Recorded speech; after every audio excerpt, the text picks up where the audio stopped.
तक मणि तो आपके पास ही होगी। कहा नहीं, मेरे पास तो नहीं है। श्री कृष्ण तो अंतर्यामी थे, उन्होंने कहा चाचा जी आप झूठ का वाचन क्यों कर रहे हैं, आपकी जेब में कपड़े में लिपटी हुई तक मणि पड़ी है।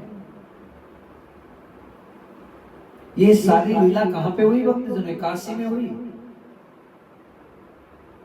उस श्री कृष्ण की भक्ति को छोड़कर, उस श्री कृष्ण का भाव छोड़कर अक्रूर जी काशी चले गए यज्ञ करने के लिए, हवन करने के लिए, कि मैं तो यज्ञ के द्वारा अपने आप को तृप्त करूंगा। और वो केवल जो श्री कृष्ण पर विश्वास करने वाले थे, कैसे उनके विश्वास में फर्क आ गया, और खुद भगवान के सामने कह दिया कि मैंने मणि नहीं ली। क्यों कह रहे हैं? इस प्रसंग को सुनाने की आवश्यकता क्यों है? इसलिए आवश्यकता है भक्तजनों, समय का भरोसा नहीं, बुद्धि का भरोसा नहीं, कब हम बदल जाएं, कब हमारे साथ में क्या हो जाए।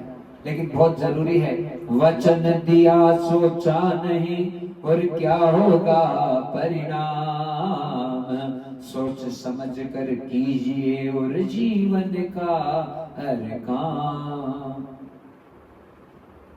एक बार यदि तुम्हारे मुख से वचन निकल गया कि ऐसा, तो फिर उसका पालन करने के लिए सर्वस्व अपना बलिदान कर। नहीं, शब्द की बहुत बड़ी कीमत होती है भक्तजनों।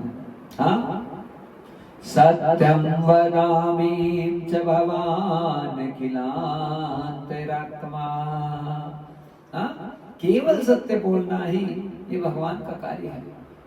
तो और सत्य के लिए रघुकुल रीति सदा चली आए, प्राण जाए पर वचन न जाए।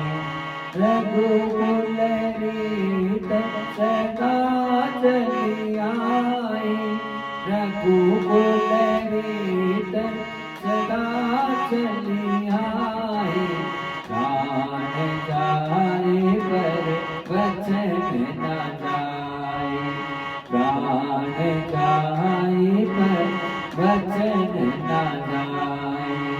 रघुकुल रीति सदा चली आए, प्राण जाए पर वचन न जाए, प्राण जाए पर वचन न जाए।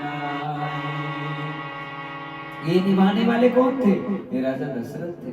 ये सूर्यवंश का परचम था, और जिसने अपने शब्दों को बचाया उसका जीवन महान होता है। पर महाराज, समय का तो फेरा ऐसा होता है, राजा दशरथ को भी नहीं छोड़ा, हरिश्चंद्र को भी नहीं छोड़ा, हाँ, पांडवों को भी नहीं छोड़ा, किसी को नहीं छोड़ा।